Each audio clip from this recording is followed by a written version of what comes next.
ముందుగా అందరికీ ప్రేమ వందనాలు.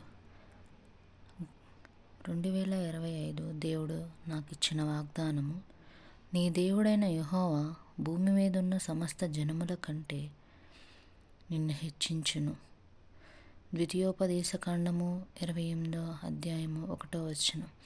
అవునండి, నేను గత సంవత్సరంలో పోల్చుకుంటే ఎంతో దీన స్థితిలో ఉన్నాను.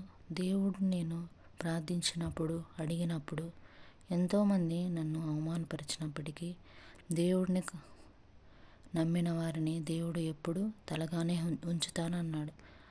అట్టి వాగ్దానాన్ని దేవుడు నాకు నెరవేర్చాడు. నా జీవితంలో నన్ను ఉన్నతమైన స్థానంలో ఉంచాడు. నేను ఇప్పుడు మంచి ఉద్యోగాన్ని చేస్తున్నాను. అది దేవుని చిత్తమే. దేవునికి వందనాలు. మీరు కూడా మీకు ఏ సమస్య ఉన్నప్పటికీ దేవుణ్ణి ప్రార్థించండి. తప్పకుండా అది దేవుడు మీ జీవితాల్లో నెరవేరుస్తాడు. ఆమేన్.